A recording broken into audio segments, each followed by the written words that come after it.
Добър вечер, вие гледате Референдум, предаването, което иска да чуе вашия глас. Протестите на зърнопроизводителите са тема на предаването тази вечер. В Референдум, както всеки вторник, един до друг и един срещу друг застават всички с аргументите си за и против. Въпросът тази вечер: подкрепяте ли протестите на зърнопроизводителите? В допитването на Alpha Research участват хора от цяла България, които в момента седят пред телевизорите вкъщи. Те вече дадоха отговора си на въпроса точно преди да започнем предаването. Сега ще чуят различни мнения в студиото и отново ще гласуват, за да видим дали дискусията в Референдум ще повлияе на мнението им. Как голямото жури се отнася към протеста с блокади на пътища и селскостопанската техника в София? Това също тества Alpha Research. Данните ще видим малко по-късно в предаването. Чакаме и вашите въпроси и мнения на страницата ни във Фейсбук и на електронната ни поща referendum@bnt.bg.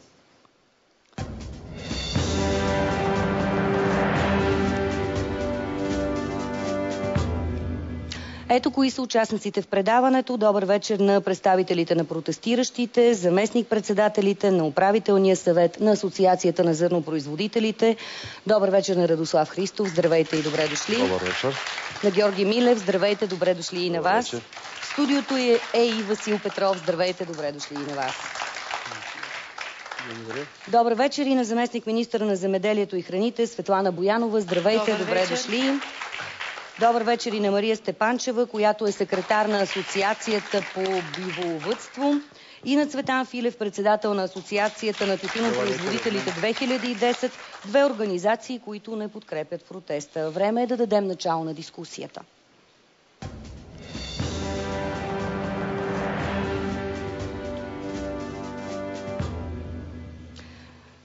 Господа, обръщам се първо към вас, защото преди малко в новините по света и у нас на БНТ нашия репортер Зоя Велинова каза, че в момента, не знам дали продължава, тече съвещание на управителния съвет на Асоциацията на зърнопроизводителите. Имаме ли някакви новини от тази среща и какво се обсъжда на нея, господин Христов? За момента нямаме информация как е приключил управителния съвет, тъй като поради участието във вашето предаване нямаме възможност да участваме там.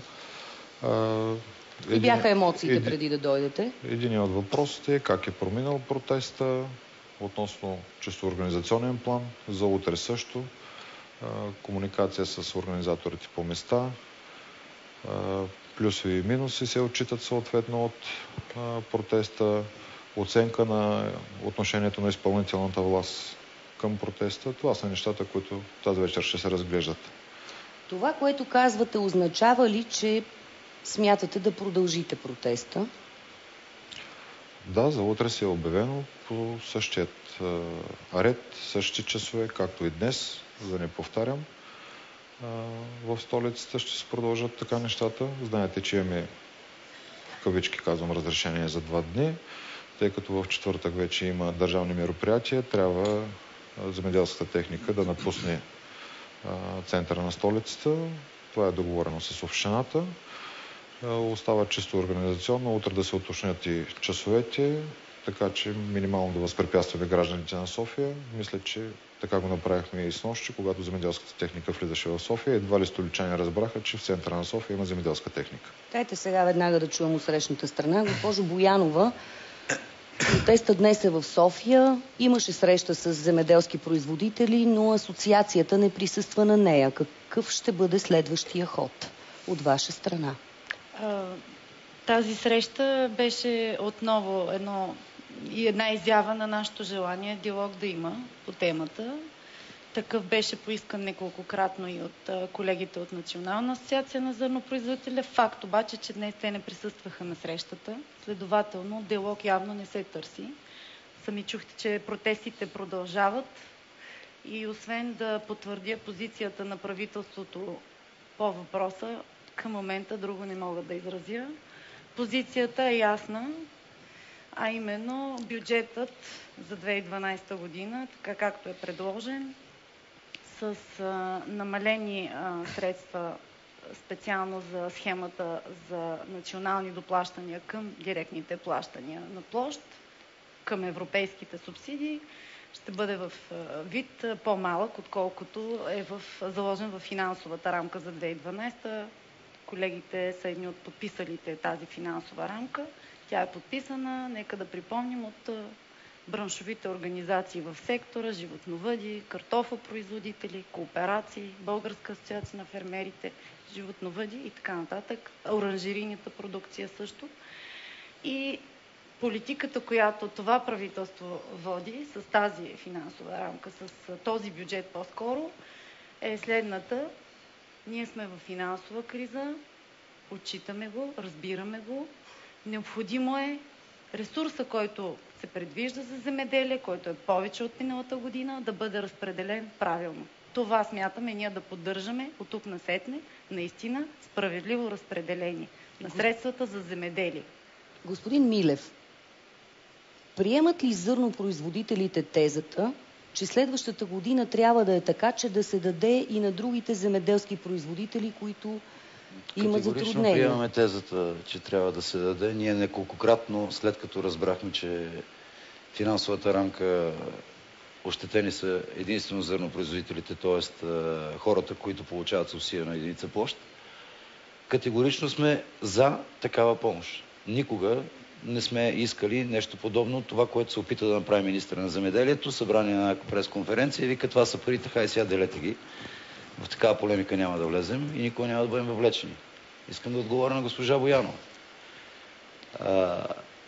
Не искам популистки да се изказва, че няма диалог. Ние много пъти отиваме там. А днеска защо не отидохте? Защото ние попитахме по телефона, имате ли какво да ни предложите? Те казват, нямаме какво да ви предложим. Тогава за какво да отидем? Да отчитаме някакъв ефтин пиар, че ето едва ли не министър говори с зърнопроизводителите, водят са преговори. Няма такова нещо. Нищо не ни е предлагано, казват, пари няма, действайте.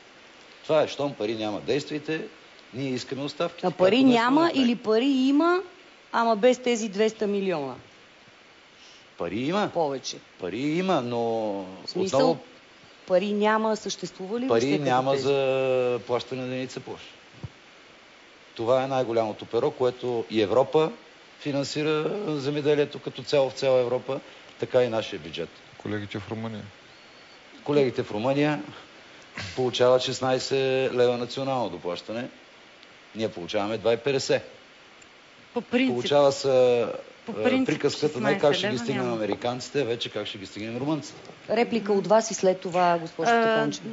Така, разговор аз не съм водила наистина, не мога да кажа по телефона, но е факт, че присъствах, когато след като им се обадихме по телефона за днешната среща, те поискаха дневен ред.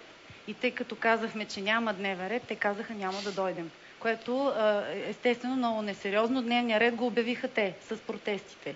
Ясен е дневния ред, ясно е какво искаме да обсъждаме. След като всички останали, които дойдоха, разбраха дневния ред, значи и те трябваше да го знаят. Така че аз не смятам, че това е била истинската причина. Националните доплащания са една възможност. И аз искам тук на хората, които не са в темата, само с две думи да обясня каква е функцията на националните доплащания. По време на присъединяването ни към Европейския съюз, договореностите са следните.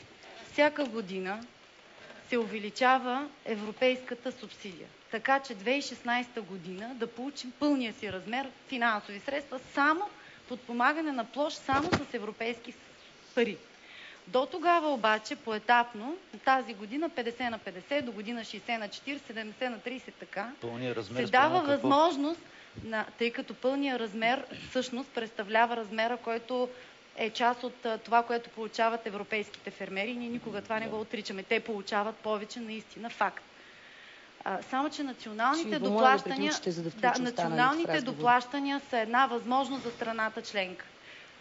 Не случайно ние казваме при финансови възможности да бъдат дадени. И началото на споразумението започва точно така. Господин Петров, дайте сега да чуем вас. Ако възможностите са такива и такава е ситуацията, това може да се даде. Какво правим тогава? Значи, аз искрено се чувствам на госпожа Боянова. На нас 3 мъже ни правят номера, а тя в момента трябва да отговаря за техните неизпълнени обещания. Но това, с което исках да започна, кои са тези 3 мъже? Че тази вечер, ако трябва да перефразираме един политик от прехода, е добра вечер за българското земеделие. Защото за пръв път ние имаме възможност на вашата аудитория да заявим, какви са нашите позиции. Значи правилният въпрос в момента не е дали хората подкрепят или не подкрепят нашата стачка, а дали българското земеделие има проблеми. И трябва да започнем оттам. В момента ние гледаме един филм "Да управляваш на инат". Този филм е режисиран от финансовия министър, който, когато отстоявахме към него една позиция за регламентиране на акциза, в прав текст ни каза: акциз няма да има, защото аз не искам да ви го дам. Това беше много грубо, много обидно и не знам как ще го приеме обществеността. Но това е факт. Ето сега Европейската комисия одобрила нотификацията за акциза. Националните доплащания. Националните доплащания на всяка една страна са национална политика в областта на земеделието. Такава в нашата страна с това правителство ние не можахме да постигнем. Дайте сега да чуем другите земеделски производители. Госпожо Степанчева, най-простият въпрос: защо сте от тази страна, а не от тази в дискусията? Когато разбрахме, че е нарушена финансовата рамка, ние морално подкрепяхме зърнопроизводителите за това, че не е спазено едно обещание. Но когато ние разбрахме защо не е спазено това обещание, то не е спазено за това, защото няма средства, а трябва да се подпомогнат останалите подотрасли. Останалите отрасли, най-вече животновъдството, също така зеленчукопроизводството. Това е основната причина, поради която не е спазена тази финансова рамка. Аз смятам, че в този бранш работят много разумни хора. Там те работят с хора много квалифицирани. И трябва да кажа, че те са със светлинни години напред спрямо нас, животновъдите, които сме на ръба на оцеляването. И аз смятам, че те са разумни и ще направят този компромис, за да могат да помогнат наистина на другите браншове да стъпят на краката си, защото положението е изключително тежко. Ама някой взима ли от вашите средства, не мога да разбера? Не, става въпрос, че тази година се заделиха повече средства за нас. Може ли господин Филев да потвърди какво казахме на събирането на министъра в Гранската София? Но аз смятам, че няколко години наред вие не можете да се оплачете. Правителството беше обърнато с лице към вас, даваха се помощи, нямахме нищо против, действително, вие да стъпите на краката си и да реализирате едни печалби. Не е лесно, знае, че проблеми има. Но сега средствата са ограничени. Просто не е възможно. Вие трябва да постъпите действително на този етап джентълменски и да направите този жест. Защо не ви подкрепяме? Към кого? Към финансовия министър или към вас? Това не е, че исканията ви. Жеста към кого да бъде? Към финансовия министър или към вас? Към нас трябва да бъде, защото жеста сме го направили. Категорично заявихме средствата на другите сектори да не се барат. Те са заделени за нас тази година. Да, за вас са особено заделени. Виволовъдството за първи път ще получи национални доплащания. Няколко години тези хора не получаваха нищо. Задавали ли сте си въпроса как оцеляват тези хора, когато работят 365 дни в годината, няма денем, няма нощем? И ние защо не сме съгласни? Защото ние разбрахме, че вие се почувствахте излъгани. Поискахте извинение. Получи се това извинение. Но какво става сега?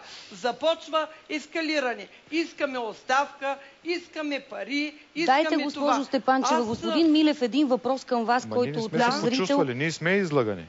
Значи, понеже се връщаме на другата тема за акциза. Наш зрител Стоян Бошков пита защо се подписахте, когато там пише "при възможност". И защо сега смятате това за неспазено обещание? Нека да четем целият текст относно това, което го пише "при възможност". Значи искам да ви кажа, че четат като дявол Евангелието сега, извинявайте. Аз ли? Не. Говоря, просто се чудят какво да хванат и хванаха тук един текст. Тук отново са подписите на господин Борисов, на господин Дянков, на господин Найденов. И тук е даже на господин Може би ги виждате. Това е споразумението от месец май. Така, във връзка с ползването на гориво с намалена ставка на акциз за земеделски нужди до 30 май да бъде изготвена необходимата нормативна уредба, включително правилника за прилагане закона за акцизите и данъчните складове, за прилагане на помощта от 1 юли 2011 година. Коя дата сме днес? 6 декември. 6 декември сме, Значи протестите изобщо не са по След това това споразумение, което е подписано само с вас. Това споразумение е подписано само с вас, но не и с останалите браншове. Нека да не смесваме, защото хората не знаят колко споразумения и с кого са подписвани. Нека да бъдем искрени. Вие не лъжихте през цялото време. 18 месеца ни още юли месец сме били излагани не е това, акцизите. което четете в момента. Така. Значи, Да. Дайте сега господин Филев да включим в разговора. Извинете, че толкова късно. Вземайки предвид необходимостта от осигуряване на балансирано подпомагане и развитие на сектор земеделие, в рамките на възможностите от Европейския съюз за осигуряване на национални помощи във връзка с подготовката на проекто бюджет за 2012 година. В рамките на възможностите аз. Не. Подготовката от Евро... Вижте сега, Няма проблема е Дайте, такъв. искам господин Филев, защото 15 минути говорим, не сме го чули. Моля ви. Говорихме за ни 310 милиона. Вие казахте, че има нотификация за 293. И за това го написахме този текст колеги, така. Вие в момента не четете споразумението, което са подписали всички тук. Ето го, това е. Дайте, Не, господин моля ви, Филев. вие не четете това споразумение, вие четете споразумението, което е подписано само с Национална асоциация на зърнопроизводителите. Вижте го, 16 подписа. Значи аз го имам изведено с номер и тук не е момента да си вадиме точно тук кой е момента, номер. госпожо. Вземайки Цветан Филев, искам... предвид необходимостта от осигуряване на балансирано подпомагане и развитие на сектор земеделие. Вие правилно казахте, прочетете по-нататък още малко, че трябва да мисли това правителство за сектор земеделие, а не да отъждествявате зърнопроизводството до сега като земеделие. Значи, докато подпомагахме зърнопроизводство, земеделието растеше хубаво, развиваше се. Сега изведнъж, когато парите трябва да бъдат насочени някъде другаде, изведнъж това правителство не прави нищо за сектор земеделие. Това е изключително непрофесионално. Да довърша в рамките на възможностите за осигуряване на национални помощи и във връзка с подготовката на проекто бюджета за 2012 да подписаните страните изразяват съгласие относно размера. Това пише в споразумението. Цветан Филев, искам да чуем, моля ви да го включим и него в разговора. Първо подкрепихте този протест, после се отказахте. Защо? Аз искам по два въпроса да взема отношение в момента. Първо малко ще започна с хронология от самото подписване на рамковото споразумение, под което и ние сме си поставили подписа. Оттам тръгнаха нещата да се създаде стачен комитет, в който и ние участваме като страна, която подкрепя, и напълно мисля, че е справедливо да бъде изпълнено едно такова рамково споразумение, под което има подписите на министър-председател, на вице-премиер и на министър на земеделието. От там нещата тръгнаха леко да се пропукват в отношение по действията на този стачен комитет. Ще бъда кратък. Когато трябваше да се води диалог с правителството на Република България, с премиера на Република България в Министерството, на тези срещи ние мислим от нашата асоциация на тютюнопроизводители, че редно беше да се ходи в този формат, или в който е подписано рамковото споразумение за финансовата рамка, или минимум в формата, в който беше подписана стачната декларация и адресирана към всички институции на Република България. Това не се случи. Оттам, по наше мнение, се получи пропукване в действията на стачния комитет. Бяха поканени за пореден път на масата на диалога само представители на зърнопроизводителите. И аз в момента съм от тази страна на, да не говорим на барикадата, а от 2 дни насам сме си променили становище. Ние нямаме, тук трябва да подчертая дебело, че нямаме разкол в стачния комитет, просто имаме становище и за да не стане популистки, както преди 30 години 8 милиона българи да мислят по един и същ начин, ние в нашата асоциация, нашето становище е, че се разграничаваме от следващите протестни действия, говоря от вчерашна дата, днеска и за утре говориме, понеже в медийното пространство се прокрадна тезата, че зърнопроизводителите искат стачки, искат оставки всъщност, а за нас искането и съответно подаването на оставки е бягане от отговорност и не стои на дневен ред по този начин да се решават нещата. Втората тема, по която искам, докато е ще ви помоля по-кратко, защото темата, искам да чуя тяхното мнение. По втората тема ще бъда крайно кратък. На господин Радослав Христов, просто като забележка, за забавянето на акциза, който днес пристигна нотификацията от Комисията по земеделие в Брюксел. критика търпи отново Министерството на земеделието, понеже като галеник на Министерството на земеделието, Национална асоциация на зърнопроизводителите, само те бяха включени в нотификацията за безакцизно гориво и съответно от Брюксел се върна нотификацията да бъде преработена, за да могат всички да включени получават... други браншови, да могат да ползват гориво с ниски акцизни ставки от календарната 2012 година. Сега така ли всъщност трябва да бъде? Така остава, да. Нотификацията, която пристигна днеска, надяваме се от началото на януари месец, може би колегите от зърнопроизводителите са... Сега ще ви Мисля, че с темата по-наясно ще има ваучери, които ще бъдат раздадени. Ако трябва да сме коректни в изказа, държавната помощ беше разработена преди на единица площ за горивото и Министерството бяха решили така да я доразвият, но от Европа я върнаха с забележката, че трябва да се ползва реално разходваното количество гориво за всеки един фермер, независимо с какво се занимава. Но така или иначе, не сме против. Господин Христов, нали, земеделските производители се очаква след това одобрение на нотификацията да ползват това облегчение. Това по някакъв начин не... Мисля, че в момента обществото няма да разбере защо протестираме.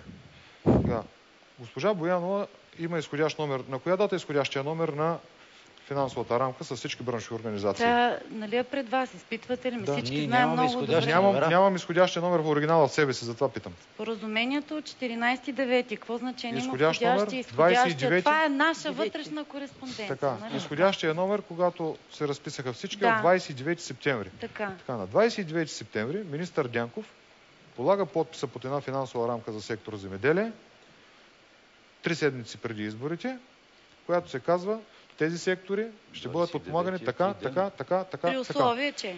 Момент. Не го казва само така, напротив, с условие. Всички на тази среща приехме, че това са възможностите на бюджета, представени от правителството, и всички ние ги приехме. Така ли беше, господин Филев? беше. Имаше малко дебати относно междусекторни... Добре, и после? Междусекторен диалог, да го нарека, в който в крайна сметка казахме, добре, след като правителството така е решило, ние ще уважим това, което те предлагат, и разписахме тази финансова рамка, така както ни беше предложена от господин Дянков.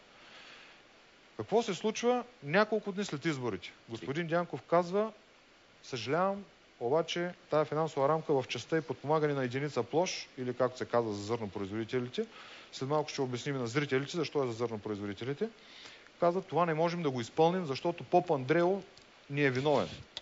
Разбирате ли? Горе-долу изказът му беше такъв. По отношение на това, ние не се почувствахме, а ние сме излъгани и употребени предизборно. Това е политически шантаж. Другото, което е, задавам въпроси към зрителите. Вие като задавате въпроси, аз да задам един. Смятате ли за нормално държавническо поведение министър на финансите и вице-премиер да оттегля подписа си? Аз до сега в тази държава друг такъв политик не съм чувал. И не само в България. Колегата Милев днеска каза, че ако беше в една друга държава малко по-наисток от тук, вероятно след такива думи ще се направи някой политик херакири. Но не и в България, разбира се. Тук може да направи само циганско колело. Каквото и направи. Госпожо Боянова, реплика от вас и след това Васил Петров. Може би въпросът беше, да бъде правилен. По отношение на това, госпожа Степанчева употребява... Да говорим, те се учат много добре от министъра, затова и са от другата страна, те се учат прекалено добре. Тя каза, ако се чувстват излъгани. Ние не се чувстваме. Ние сме излъгани. То е факт. Ние сме излъгани и за това сме на улицата. Защото искаме да има правила, принципи в тая държава и тези принципи и правила да се спазват. Финансовата рамка е част от принципите и правилата, които искаме да бъдат разписани. Затова сме почнали от миналата година с меморандум, с споразумение, защото казаното се забравя, но написаното остава. Защото става дума, че при възможност, това не се чете, че при възможност ще бъде тази финансова рамка. Трябва ли да тълкувам думите, че за другите сектори има възможност, за нашия сектор няма възможност? Не, и за другите сектори. Ако смятате, че в животновъдството 71 милиона са достатъчни, какво да направим ние, когато... 191 милиона. Общо за сектора. 191 милиона. Не са 191, тъй като там има и европейски. Няма, ние говорим тук за национално. Вие имате също европейски. За тях в момента не говорим. За това казвам, че ако се чувствате... И ние не говорим за парите за другите сектори. Говорим за това подпомагане на единица площ, което беше урязано. Но за да се даде на вас, трябва да се вземе от нас. А ние за първи път ако бяха нещо намалили от получаваме. вашите пари Да? 2 дена след изборите, вие как щяхте да се почувствате? Много пъти са намаляни, но виждате, че ние Много пъти са възможност, какво да направим. Много пъти са вълагали. Много пъти. Това, че вие търпите и стоите, си е ваш проблем. Ако има възможност, няма да е така. Трябва разума хора да като нас, които обработват за земята, са хора на честа и на достоинство. Затова сме излезнали на улица. Ние сме се задоволявали с много малко. Животновъдите и сме доволни на трохата, която получаваме, защото ние сме действително на ръба на оцеляване. Ние трябва да сме на ръба на оцеляването. Госпожо Степанчева, но ще ви помоля кратко да отговорите. Въпросът е към вас, на нашата зрителка Грета Методиева. С какво храните животните си? Не сте ли като скачени съдове с зърнопроизводителите? Ами аз точно това исках сега да кажа, че тази година пък е изключително трудна за нас, защото сушата даде много голямо отражение. Те знаят, ние направихме по един откос на ливадите и на люцерните. Грубия фураж е крайно недостатъчен. При това субсидиране, което има за зърнопроизводителите, аз питам, защо не падна цената на фуража? Ние храниме също при 70 стотинки цена на фуража. И при липса на груб фураж ние трябва да компенсираме именно с концентрирания фураж. А изкупните цени на млякото не са се повишили от 2-3 години. Говоря биволовъдство, козевъдство и овцевъдство. Скъп фураж, а пък суровината струва същата цена. Така ви разбирам. Васил Петров. Ел-енергията. Ние плащаме всеки месец по много големи сметки за ел-енергия. И защо? Трябва да има дотиране при нас за това, за да може продукта да отива до нас, потребителите, след това на много по-ниска цена. Именно за това е субсидирането и дотирането. Да поеми тази част от загубата, защото иначе продукта става непродаваем. Аз разбирам, че вие сте доволни. Господин Христов, дайте възможност на колегите си. И не мога да разбера тогава те защо са тук, след като са доволни. Значи за цялата тази ситуация... Дайте възможност на колегите. Аз точно това искам да разбера защо са тук. В момента, в който се подписваше финансовата рамка между отраслите, тя стана на 2 пъти. На първия етап всички тия организации, които са тук и някои други, които липсват, които са близо в управлението си до Министерството на земеделието, дойдоха без да гледат какво пише, подписаха финансовата рамка. Поканиха да и нас. Ние прочетахме какво пише и казахме, това е различно от нашето желание. Ние сме длъжни да си попитаме нашите организации. Върнахме се и ги попитахме. И така стигнахме до споразумението. В момента наблюдаваме обратния процес. Дойдоха при нас и производители, и животновъди, и асоциация на земеделските производители, но когато нещата станаха напечени, почнаха един по един да бягат. Защо? Значи, защото казва, че вкарвате политически елемент. Асоциация иска да има ред, правила, по които да работи. Тези, които избягаха, искаха да са близки до министър Боянова, до министър Найденов, да могат да разчитат на някакви изключения. А ние сме в София, защото да направиха на маймуни. Първо ни обещаха, после наизлъгаха, накрая се опитваха да наплашат. И хората казаха, нека да отидем там, да навидят кои сме, да знаят, че ние с труда си изкарваме тези Какво значи да ви плашат, господин Петров? Ами да наплашат, няма да ви плащаме нищо, внимавайте, не помните ли? То нали е разписано, как така? То не може да не ви платят. Той бюджет не влезе на първо четене, мина. И една друга тема, все пак мога ли да разбира се, е много важна, извинявам се. Значи, спекулацията с цената на пшеницата, цената на брашното, цената на хляба. Тук питат, зрители. Трябва да е ясно, че цената на пшеницата не определяме ние. Тя е международна борсова цена. И всеки ден цената е различна. Грамотните хора наблюдават борсата и преценяват кога да продават. Първата лъжа. Ще ви помоля малко по-кратко, господин Филев, госпожо Боянова. Брашно. Брашното получава цената в някакъв регион. Хляба получава цена в едно много ограничено място. И тези цени се сменят по различен начин. Пшеницата всеки ден, брашното в рамките на няколко месеца, а хляба в зависимост от това каква е конкуренцията на место. Господин Филев, давайте вашата реплика. След това госпожо Боянова и господин Милев. Първо една реплика на господин Петров. Васил Петров, извинявам се, че може би сега в момента аз ще бъда искрен. Долавям нотка на ревност, че господин министър на земеделието вече не обръща така плътно внимание на зърното. Господин министър не ва ревнуваме въобще. Махич, давам ви. Или внимание от правителството, най-вероятно вече ви липсва, понеже последните 2-3 години бяхме свидетели на тотална подкрепа на сектор зърнопроизводство. И като допълнение на господин Радослав Христов, че няма да говорим за други сектори, за средствата на други сектори. Аз точно искам да взема отношение по въпроса за парите на други сектори. Искам в ефир тук да изразям задоволството си, че сектори, които до сега от 22 години преход никога не са получавали средства, имат шанса в календарната 2012 година да получат такива. Значи визирам не нашия сектор, а сектора животновъдство, зеленчукопроизводство, птицевъдство, свиневъдство, които имат шанса за първи път да усетят от вкуса на тия национални доплащания. Светлана Боянова, след това Георги Милев. Завършете си изречението, да. Нищо, че така прехвърчат искри в момента между браншовите организации, между отсрещната страна, между нашата страна. Искам в контекста на добрите взаимоотношения в духа на разбирателство да изразя благодарността си към Асоциация на зърнопроизводителите, че няколко пъти декларираха и пред медии, и пред Министерство, и пред правителството на Република България, че не желаят редуциране на средства от нашите браншове, на които са им фиксирани точни суми в параметри. И не желаят да преминат от средства от нашите браншове към техния бранш.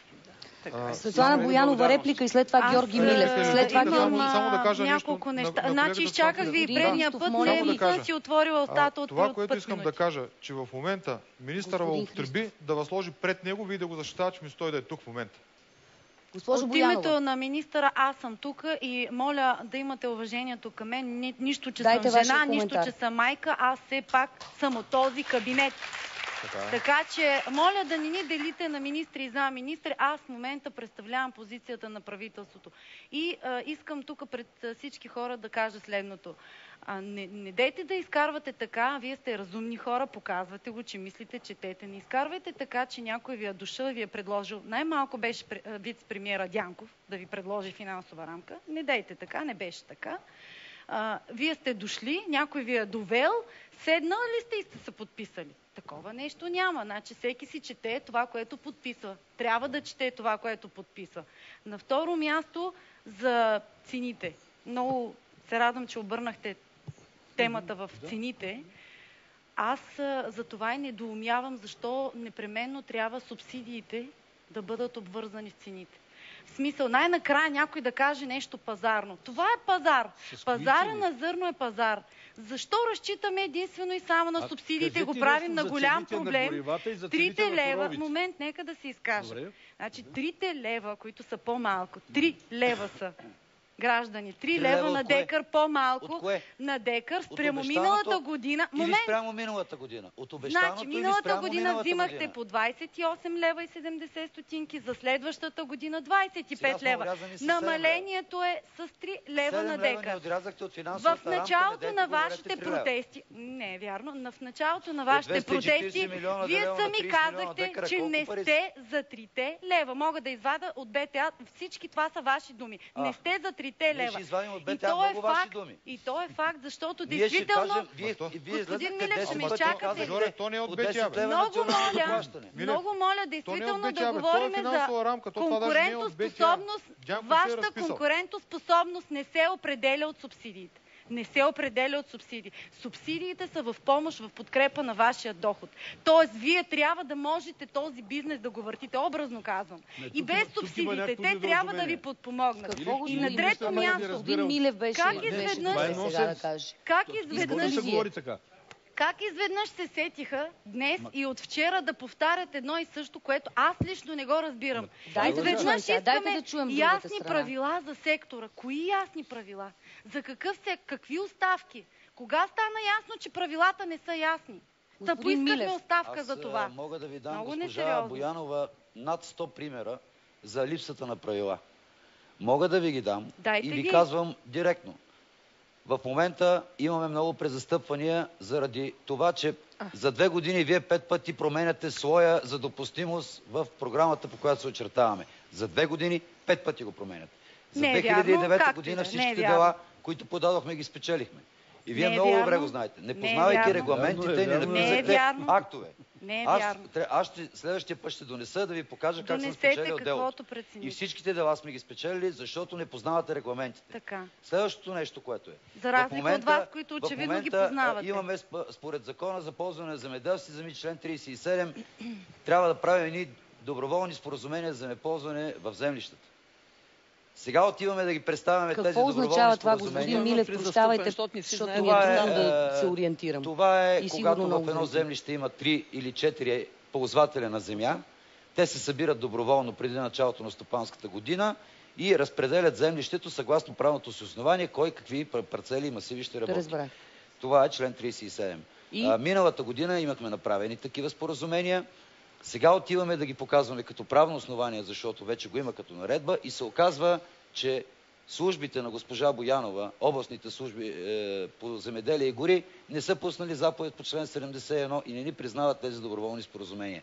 Миналата година беше същата, тази година е същото. Нямаме нито едно подписано споразумение по член 71. Това, че доста често се позовавате на това, което се е случило миналата година, означава ли, че всъщност потвърждаваме тезата, че зърнопроизводителите са били по някакъв начин, така да кажа, привилегировани пред другите сектори? За какво значи миналата година? Той тази година е същото. Това не е привилегия. Това са наши искания, които не са изпълнени. Не е привилегия. Всяка година. Те не са искания. Всяка година. Това са правила, които трябва да се изпълняват. Толкова пари от националния. Какво всяка всяка година те получават пари от националния бюджет. Да ми кажат кой други. Вижте, моля ви, нека да разделим нещата. В момента говорим за едни протести, за едни субсидии, за едни пари. Изведнъж започваме да говорим... Момент. Тук от 2 дена започвате да говорите на обществото, че искате ясни правила. Правилата са написани в закона. Момент. Значи, правилата са написани. Това, което вие в момента казвате като проблем, не е подписано от останалите браншови. Нали така тръгна цялата тема? Вие искате оставка за финансовото споразумение. Като ще варите правила, извадете на 21 март протеста, пак на зърнопроизводителите. Господин Христов, правила не се правят с финансови споразумения, с споразумения подписани между някакви асоциации. Въпрос към зърнопроизводителите. От каква помощ имат нужда тези с по 500-600 хиляди декара? Нямат нужда от помощ. Те се изказаха в подкрепа на правителството, тези 500-600. Те имат яхти, имат самолети. Хората, между другото, питат много защо получават тази субсидия? Милиони. Защо не се отказаха? Ама защо не се отказаха? Вие като зърнопроизводители, защо не повдигнахте въпроса справедливо да бъдат разпределени? Те са справедливо, те са на единица площ. Те са на единица площ, другите сектори. Ама чакайте сега. На единица площ са европейските. Националните са също на единица. Защо не се отказахте вие от националните, когато другите сектори нямат? Другите сектори не получават нито лев, вие по 10 лева. И сега ви боли, искате отново да ги получавате. Разбирам, ако ги има парите, получавайте ги. Така е, господин Христов, обаче никой не казва, че... Нали, аз не искам да сявам разкол, обаче съгласете се, че никой не казва, че има бентлите в... Правителството не казва, че има бентлите в... Чакайте, госпожо Степанчева. Бентлитата в момента са на площад Александър Невски. Всички могат да ги видят. Това са една част от нашите бентлита, които караме. Другото, което аз попитах премиера къде ми е бентлито, защото аз нямам такова. Лично аз нямам. Да, ма за бентлите се говори при господин Милев каза Ламборджини и трактор, което пак е... Това е според мен така леко префразирано. Защо не получавам тези пари? Не знам кой каква кола кара. Аз знам моята каква е. Тя е отвън, може да я видите. Не я крия, даже дори министър-председател е направил на ден оценка. Като ме питате, тази отчукана маз дали караш? Това е друга тема. Добре, но правихме и реклама. Първия път след това господин Филев. Втория път така. По отношение на това... Мит ли е това за бентлитата? Има ли бентлита? Кажете. Аз не знам, вижте, значи бентлитата в България не знам колко са, според мен се борят на двете ми ръце, вероятно. В КАТ има информация на кого са тези автомобили, много лесно може да бъде проверено. Гарантирам, че от тези хора, които в момента са на улицата и протестират, нямат бентлите. Определено. Господин Филев, дайте реплика от вас. По отношение това, дали е справедливо или не, господа Степанчева засегна този въпрос, Така, аз питам, Кратко след това господин Филев. след като плащането е на единица площ, определена сума, в случая се коментира, нали, за тази година, 25 лева. Така, ако вие обработвате 10 декара, ще получите 250 лева, нали така? Ако обработвате повече декари, ще получите по-голяма сума. Но господин Христов, националните доплащания се договарят допълнително. Чакайте. Не дейте изопачава нещата. Момент. Значи националните доплащания, понеже госпожа... Защо не се отказахте от тях, когато получавате достатъчно европейски? Заместник министър Боянова е юрист и тя ще ви каже, че това е схема към директните плащания. Така ли, госпожо Боянова? И трябва да се спази регламента такъв, какъвто е към тези плащания. Говорили сме на тази тема, да има таван на националните доплащания, така ли е, госпожо Боянова? За следващия програмен период това се обсъжда, щях да се включа. Коментирали сме тази тема, дали има възможност да се сложи таван на националните доплащания? Ние сме го повдигали също заедно в разговори с вас. Тук сте на едно мнение. Тук сме на едно мнение, но трябва да се спази регламента и не може да се сложи таван. Да се върнем да преговаряме. Вината не е нито наша, нито в Министерството. Дайте господин Филев, моля ви да чуем реплика. Работят зърнопроизводителите при преференциални условия, това е ясно. Значи говори и факта, че само зърнопроизводителите имат защитен механизъм, осигурени директни плащания европейски за 12-13 година, целият програмен прозорец от 2007, откакто сме в Европейския съюз, до 2013 тази селскостопанска политика. Дори, до 2016. Аз въпросът ми е, не знам сега в момента към кого да го задам, към зърнопроизводителите или към госпожа Боянова. Дайте и ще се ориентираме. Защо? Ние не сме ли земеделски производители, другите браншови, които се занимаваме с земеделие? Аз веднага мога да ви отговоря. Питайте тия, които преговаряха. Това е. Значи преговорите са водени така, че да се прилага схема на единно плащане на площ. При присъединяване това се е подписало. Не на продукция, не на килограми. И така се получава, че като подпомагаш на площ, по най-малкото съпротивление бизнеса се ориентира към зърнопроизводството и нормално да имаме повече зърнопроизводство. Няма за животновъдството. Дайте една реплика. Нека да сме коректни. Не за зърнопроизводството, а за обработка на единица площ.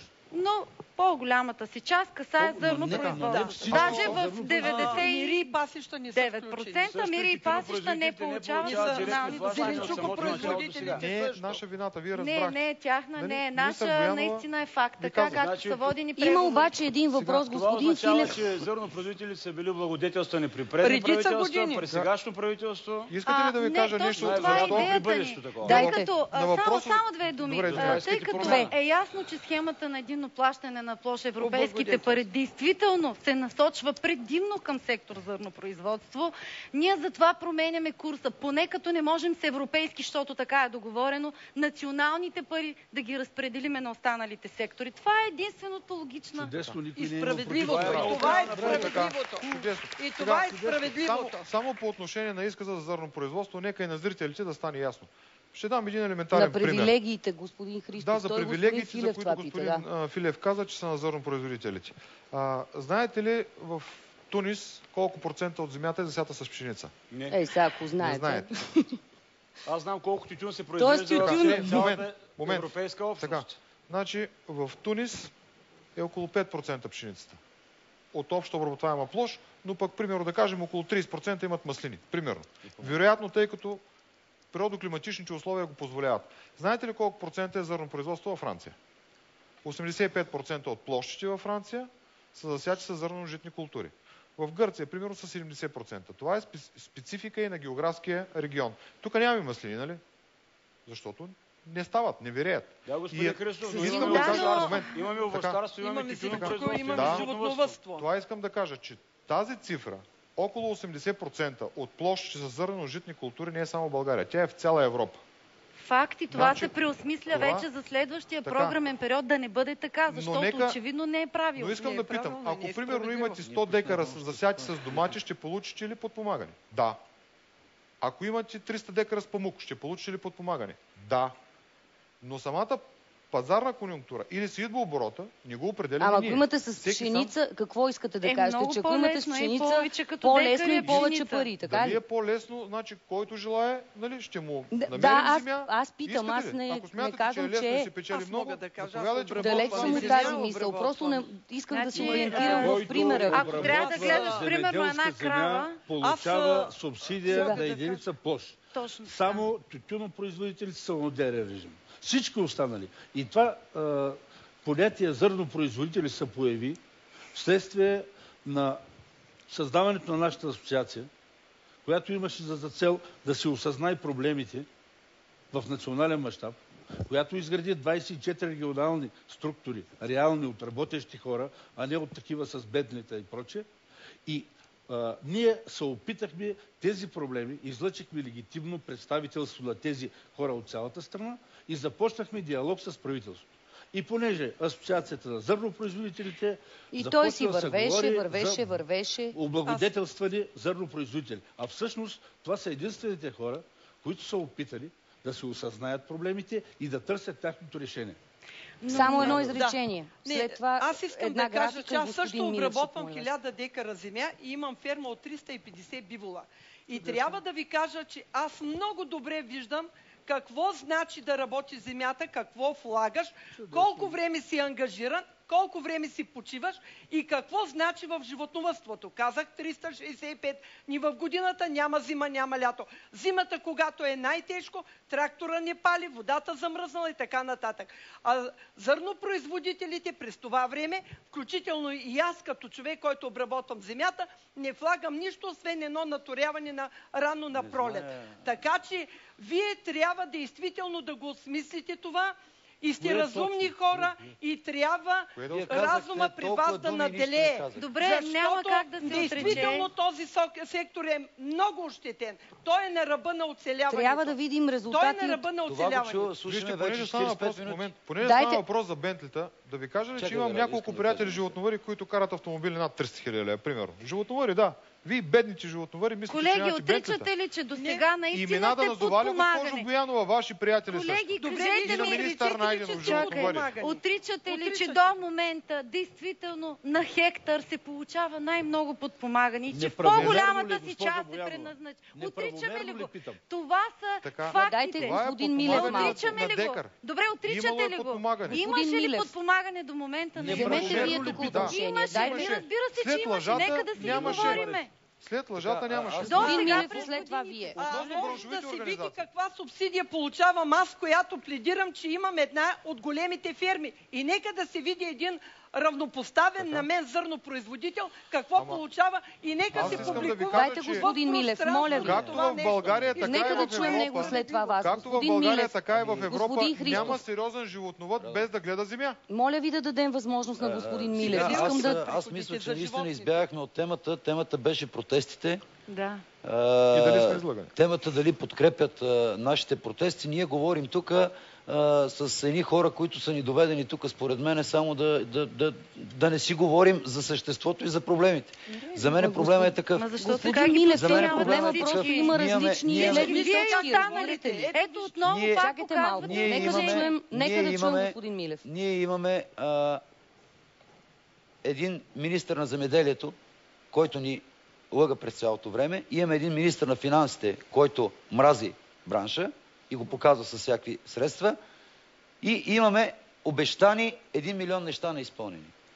Сега, наистина, за мен е много важно това да го разбера. Вие осъзнавате ли, че ни излъгахте нас и за това сме тука, или мислите, че сме тука заради пари?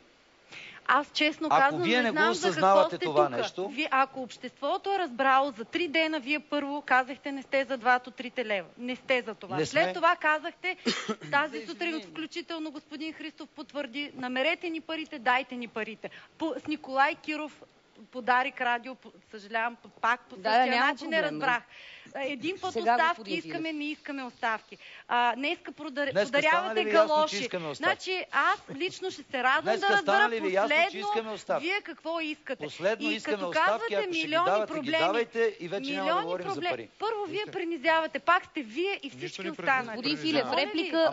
Аз говорим името на Националния комитет, от който се разграничиха хората, дето им дръпнете ушите. Излъгани. Това, че не сте прочели, че е във финансовите възможности на бюджета ли?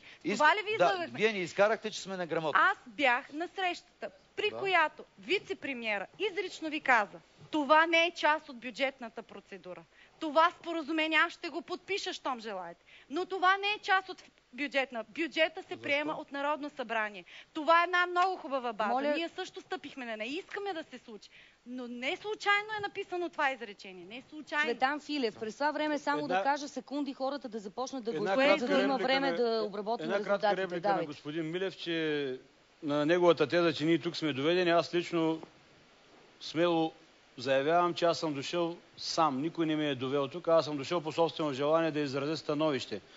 Значи имайте на предвид, господин Милев, че аз представлявам около 200 000 тютюнопроизводители.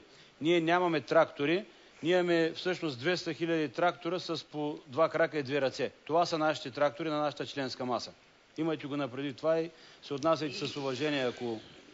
Като казахте трактори, искам тук сега да покажем данните от допълнителното допитване. Подкрепяте ли блокирането с трактори на гранични пунктове, възлови пътища в страната и в центъра на София? Виждате ли добре резултатите? 25,3% от запитаните казват, че подкрепят блокирането на гранични пунктове, срещу 73,4% от запитаните, които не подкрепят. Възлови пътища в страната подкрепят почти 30%, 69,7% от запитаните обаче не са съгласни с това. Центъра на София 39% нямат нищо против протеста да се изрази с блокада и с затваряне на движението в центъра на София. 60,6% са против тези действия. Господин Христов, смятате ли, че на хората става ясно какво искат с протеста си зърнопроизводителите?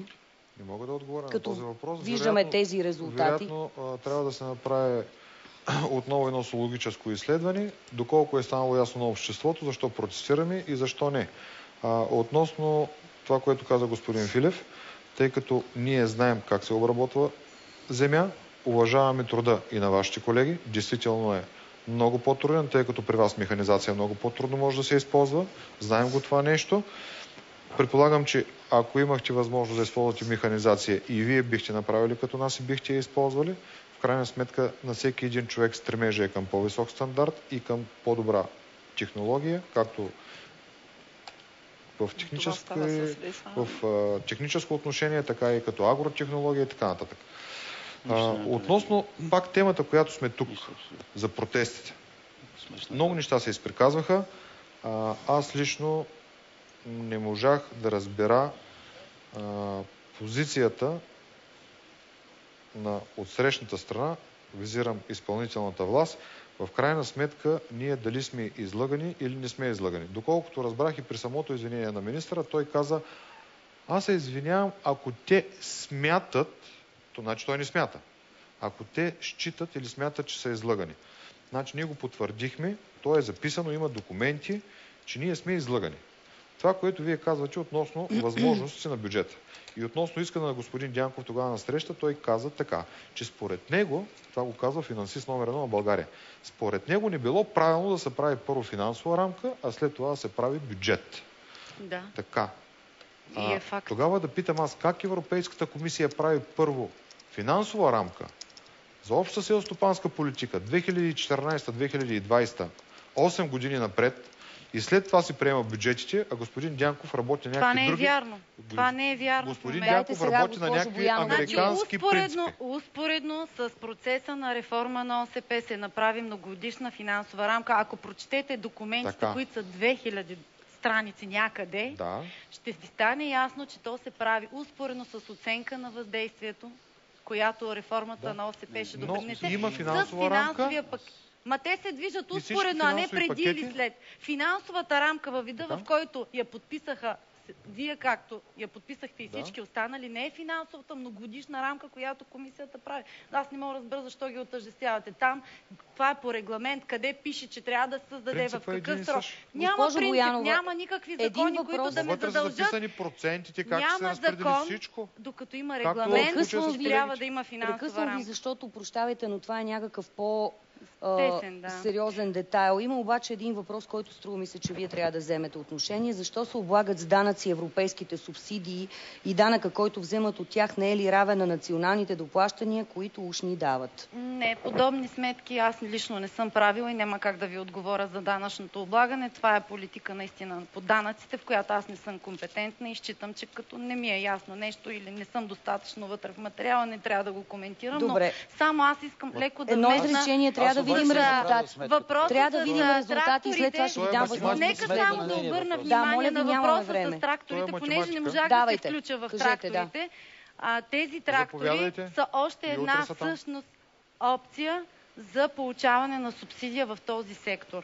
Аз, понеже съм и ресорна по програма за развитие на селските райони, искам да ви кажа, че зърнопроизводителите предимно са подпомогнати по още един начин за купуване на техника 50% субсидия. Небалансирано прилагане, посочено в междинна оценка на програмата, всичките пари отидоха за техника. Така че, освен от директните плащания, подпомагането се извършва и по линия на програмата, което не е въобще за подценяване, повярвайте ми. Добре, изречение от господин Милев, защото ви обещах да коментирате въпроса. Господин Христов, имаме 3 минути. Просто изречение от вас, финални резултати и последните ви реплики. Давайте. Отговарям на въпроса на вашия зрител. Аз си направих сметката. 787 милиона лева се получават от Европейския съюз по 15% данък обложени в България с 118 милиона лева. Това са само субсидиите за единица площ, които влизат от Европа, облагат се 118 милиона. За същото това национално финансиране ние имаме включени в бюджета 80 милиона.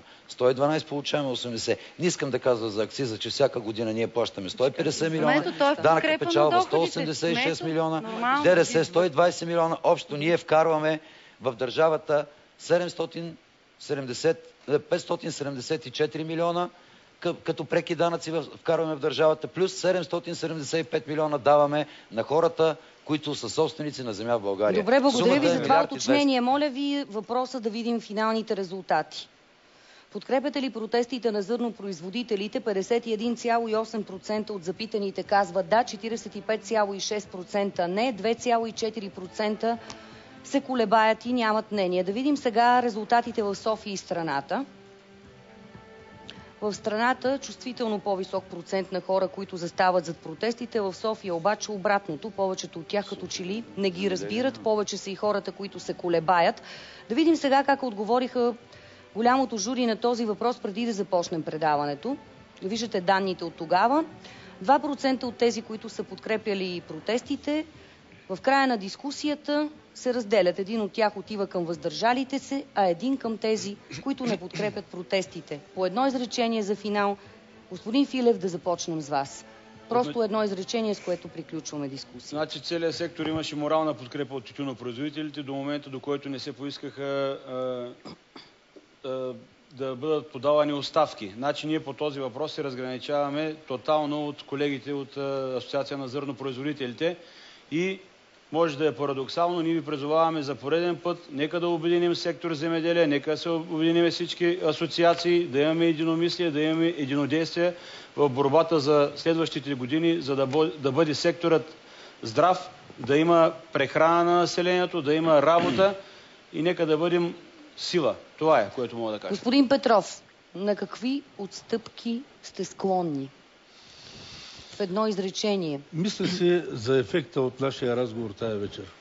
И се страхувам, че той не беше много голям, защото не можа да се получи да се чуят аргументи. Че действително земеделският сектор има проблеми и той няма как да се ги реши сам, ако няма държавна политика. А диалога, разговора? Ако няма разговор, как ще стане? Диалога е ялов. Ние не сме го прекъсвали. И това се опитваме да кажем през цялото време. От създаването на тази асоциация с 4 министри, с 3 правителства, ние водим диалог. Една минута до края, за това буквално по едно изречение, госпожо Степанчева. По едно. Аз искам да пледирам за диалог, в който наделява разума, а не емоциите. Господин Милев. Ние сме тук в София, за да видят хората, че ни има, че се борим за правата си, борим се за честност, борим се за елементарните неща от живота, които в България не се случват. Господин Христов, последното ви изречение. Земеделие е имало преди господин Дянков, земеделие ще има и след господин Дянков. Каква следа ще остави той в историята, зависи само от него и не е важно кой ще бъде министър на земеделието и храните, е важно да има ясни принципи и правила. Госпожо Боянова, едно изречение. Нека думата справедливост да бъде тази, която ще ни води от тук насетне. Нека да говорим за земеделие, не за отделни браншове. Нека да имаме земеделие, което да дава добавена стойност за цялото българско общество и да си оставим суровините в България и да си произвеждаме наши храни. Благодаря на всички ви за участието в това предаване. Искрено ви пожелавам на всеки от вас в неговия бранш и това, което се занимава, успех. Останете с БНТ. Довиждане!